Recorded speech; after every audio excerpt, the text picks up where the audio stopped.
आपका हमारे चैनल धार्मिक ज्ञान में स्वागत है। हमारे नए वीडियो देखने के लिए सब्सक्राइब बटन और बेल आइकॉन पर क्लिक करें। आज मैं आपको सप्तऋषि की कथा सुनाने जा रही हूँ। सप्तऋषि 7 ऋषियों को कहते हैं, जिनका उल्लेख वेद एवं अन्य हिंदू ग्रंथों में अनेकों बार हुआ है। अलग अलग मनवंतर में अलग अलग सप्तऋषि होते हैं। विष्णु पुराण के अनुसार इस मनवंतर के सप्तऋषि इस प्रकार हैं: वशिष्ठ, कश्यप, अत्रि, जमदग्नि, गौतम, विश्वामित्र और भारद्वाज। इनके अलावा पुराणों की अन्य नामावली इस प्रकार है। ये क्रमशः क्रतु, पुलह, पुलस्त्य, अत्रि, अंगिरा, वशिष्ठ तथा मरीचि हैं। आप लोगों ने आकाश में चम्मच के आकार में कुछ तारे जरूर देखे होंगे। उन तारों को सप्तऋषि मंडल कहा जाता है। वेदों में तारों के बारे में वर्णन किया गया है। भारत के 7 महान संतों ऋषियों के नाम पर सप्तऋषि मंडल का नामकरण हुआ है। ये हैं ऋषि वशिष्ठ, ऋषि विश्वामित्र, ऋषि शौनक, ऋषि वामदेव, ऋषि अत्रि, ऋषि भारद्वाज और ऋषि कर्ण। सप्त ऋषियों ने भगवान शिव के साथ मिलकर योग की खोज की थी। महाभारत में सप्त ऋषियों की 2 नामावलियां मिलती हैं। एक नामावली में कश्यप, अत्रि, भारद्वाज, विश्वामित्र, गौतम, जमदग्नि और वशिष्ठ के नाम आते हैं, तो दूसरी नामावली में 5 नाम बदल जाते हैं। कश्यप और वशिष्ठ वहीं रहते हैं, पर बाकी के बदले मरीचि, अंगिरस, पुलस्त्य, पुलह और क्रतु नाम आ जाते हैं। कुछ पुराणों में कश्यप और मरीचि को एक माना गया है, तो कहीं कश्यप और कण्व को पर्यायवाची माना गया है। अब मैं आपको सप्त ऋषियों के बारे में बताने जा रही हूँ। ऋषि वशिष्ठ राजा दशरथ के 4 पुत्रों के गुरु थे। ऋषि वशिष्ठ, उन्होंने 4 राजकुमारों को राजा दशरथ से राक्षसों का वध करने के लिए मांगा था। यह वैदिक काल के प्रमुख ऋषि थे। उन्हें ईश्वर द्वारा सत्य का ज्ञान हुआ था। एक बार ऋषि विश्वामित्र वशिष्ठ के आश्रम में आए। उनका सत्कार उन्होंने कामधेनु गाय के द्वारा दिए गए भोजन, फल और दूध से किया। कामधेनु गाय को देखकर ऋषि विश्वामित्र लोभी बन गए। वे मन ही मन कामधेनु गाय को प्राप्त करना चाहते थे।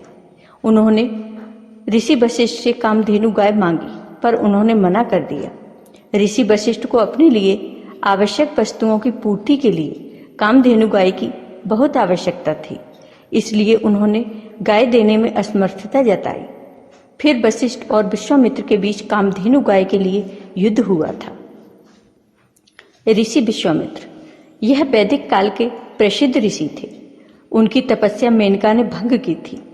इन्होंने ही गायत्री मंत्र की रचना की है, जो आज भी चमत्कारिक मंत्र माना जाता है। कामधेनु गाय के लिए विश्वामित्र का युद्ध ऋषि वशिष्ठ से हुआ था। ब्रह्मा जी ने ऋषि विश्वामित्र की तपस्या से प्रसन्न होकर उन्हें ब्राह्मण की उपाधि प्रदान की थी। ऋषि शौनक, इन्होंने एक बड़े गुरुकुल की स्थापना की थी, जिसमें 10,000 से अधिक विद्यार्थी पढ़ते थे।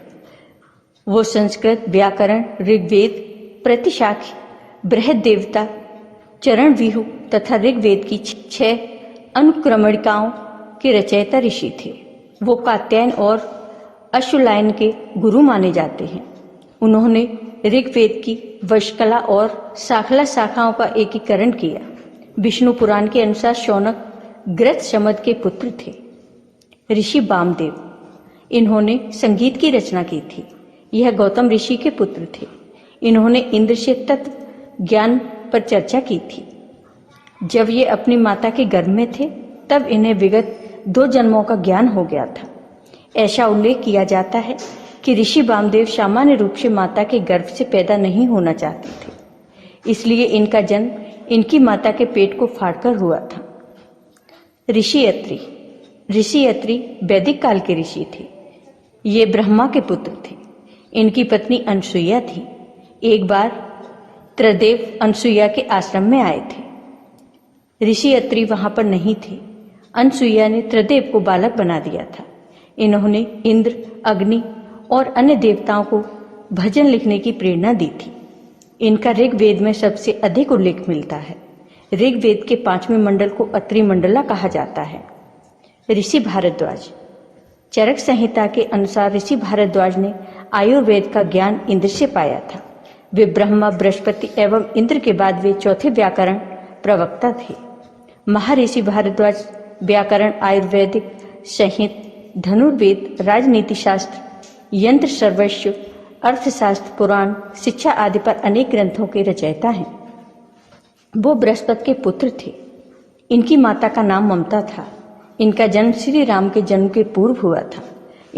इन्होंने वेदों के कई मंत्रों की रचना की है। भारद्वाज स्मृति भारद्वाज संगीत की रचना इन्होंने की है। ऋषि कर्ण। ऋषि कर्ण वैदिक काल के प्रसिद्ध ऋषि थे। इन्होंने हस्तिनापुर के राजा दुष्यंत की पत्नी शकुंतला और उनके पुत्र भरत का पालन पोषण किया था। सोनभद्र में जिला मुख्यालय से 8 किलोमीटर की दूरी पर कैमूर श्रृंखला के शीर्ष स्थल पर स्थित कण्व ऋषि की तपस्थली है, जो कंडाकोट नाम से जानी जाती है। आपको ये वीडियो पसंद आया हो तो लाइक कीजिए, शेयर कीजिए।